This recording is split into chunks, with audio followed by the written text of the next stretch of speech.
Hi, everyone. 10 years ago, when I stepped into this stunning landscape in Azad, Kashmir, it was my first MSF mission, and I was yet not a pediatrician. In fact, I had just finished my medical training, and when I stepped out of the helicopter, I realized that the doctor that I was replacing was leaving with the helicopter I arrived. And so the handover was nothing more than a handshake. And so when the sound of the helicopter died away behind the mountains and the silence spread in the valley, I realized that the added pediatric knowledge in this valley is the one between me, the midwife, the 2 medical assistants, and my 2 books.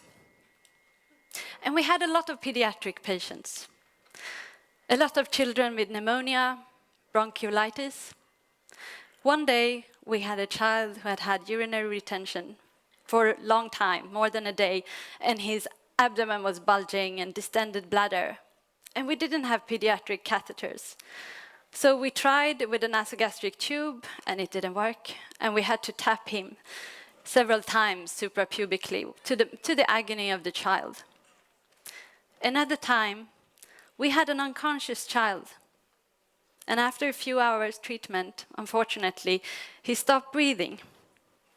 And we wanted to resuscitate this child, but the only masks and the amber bags we had were for adults, so we ended up doing mouth-to-mouth resuscitation. We had a midwife, but we did not have any perinatal equipment for the treatment of newborns. When I came home to Sweden, I wanted to become a pediatrician. And I also got myself my own amber bag, because I never wanted to be put in this situation again. So I took it with me on all my missions. But on my last mission, in the beginning of this year, the amber bag was there before I was. So something has happened in MSF, and we will come back to this. Now, let me take you 80 years back in Sweden. And ladies and gentlemen, let me introduce you to Professor Arvid Wallgren. He was a professor of pediatrics here at Karolinska. He was a pioneer in many things. If you ever lay awake wondering who introduced the intracutaneous BCG vaccination, this is your man, or Professor Armin. He also did a lot of other things. He studied the trends of neonatal and infant mortality, and he published the results in an article in 1942. I would like to share this graph with you. So as you see, the infant mortality during the last 50 years previous to the 1940s in Stockholm was plummeting, whereas the neonatal mortality was not moving at all. Does this ring a bell for you? Do you recognize this graph? Because maybe this is what we are seeing with the world average today. And where Sweden was in 1940s is where the world average is today. So aren't you curious to know what recipe or recommendations Professor Wallgren had to reduce the neonatal mortality? I would like to cite some of his words. It should be borne in mind that more valuable than a first-class equipment and the best environmental conditions are good knowledge and experience in infant care. Love of these tiny human beings and enthusiasm for the task of preserving them in life and health. So what he's saying is, we don't need all this fancy equipment to save the most of the lives. We need knowledge, and we need just to care about these infants. And these words resonate true also today. We know that most of the neonatal mortality, in fact 2/3, can be prevented by simple basic measures. Prevention of hypothermia, treatment of early infections, skilled birth attendance, neonatal resuscitation. But is this enough for MSF? Because in MSF, whereas one day we work in the desert where there's nothing and we are setting up something from scratch, the next day we're working in a war-torn area in Syria, Yemen, or Iraq, where there has been something called a neonatal ward, but it's left devastated by war. So the challenge for MSF is to be able to adapt from one setting to another and offer the range of skills needed for these different settings. Now let me tell you a little bit about where we are in pediatrics today. Since my first mission, a lot has happened. So there's now a pediatric working group. You met the leader already.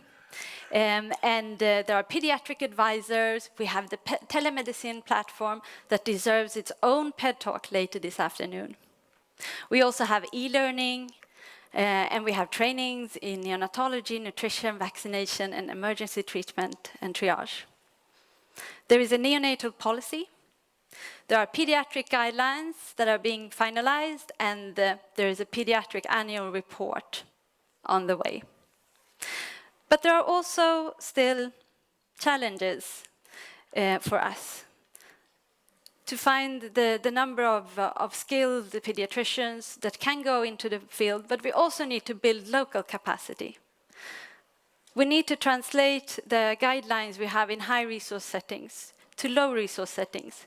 And we also need to adapt the tools we have in high-resource settings to low-resource settings. Now let me show you a report that I like very much. The Against the Odds report was published about 3 years ago, and it was the first work of its kind of MSF that actually lifted perinatal care as part of emergency humanitarian work. Have a look at it.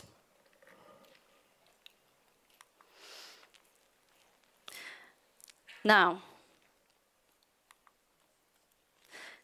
we've talked about the challenges internal to MSF. But there are also pediatric challenges external to MSF.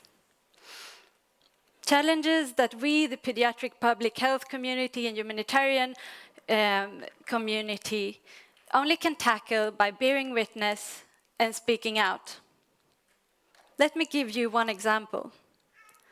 Antibiotic resistance is today an increasing threat to our children in the field, and it's witnessed, not the least by us, in MSF. Now, 2 days ago, something groundbreaking happened, because all the UN member countries signed a political declaration saying that they would step up to the challenge of antibiotic resistance. Now, it remains to be seen when the words are going to be followed by action, because we have no time to spare. There was recently an article that estimated the number of newborns who died annually in different countries due to antibiotic resistance. Nearly 60,000 in India, 25,000 in Pakistan, and 20,000 in Nigeria only. How many of these lives, silent deaths, can we accept? Now we've talked both about internal challenges, external challenges. And it shows that the pediatric humanitarian community has a lot to tackle. So therefore, there is no space for any divisions or disagreements. It's only through concerted efforts that we actually can tackle them. And this is where we come to the idea of the Paediatric Days. I want you to know that it's a grassroots initiative.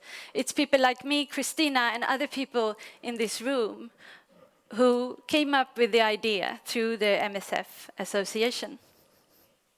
I can't speak for them, but when I remember the eyes of that mother in Karamoja who came with her 2 newborn dead twins looking in my eyes and begging me to do something, or when I remember the cries of those parents in the mountains of Kashmir who lost their unconscious child, and how their cries echoed in the valley, it makes me want to work even harder. So we had a vision. We had a vision that Sweden would somehow contribute to the MSF Paediatrics. And when we presented our motion 2 years ago, we had no idea that so many of you would come here today. We are overwhelmed. In fact, the presence of every single one of you is a statement of the importance of these days. Now, apparently we are filling a gap. And our vision of these days was that we would let frontline expertise meet with the frontline pediatric field worker in the same room. We also wanted the pediatric field needs to operate our agenda. Let me make clear that all the topics that you will be hearing about are coming directly from field needs. Take shock, for example. We have so many studies on shock treatment, but still in low-resource settings, we are standing there and we don't know what treatment is the right treatment. We also wanted to strengthen the pediatric community within MSF, that we would know each other by first name so that we can be stronger and work together towards the same goal for child survival.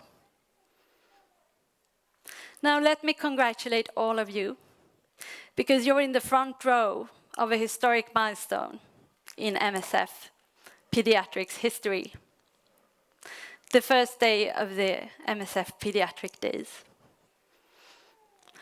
Let us together make these days worthy of remembrance, and let the message of these days reverberate throughout the world. MSF is stepping up its efforts for child survival. Thank you.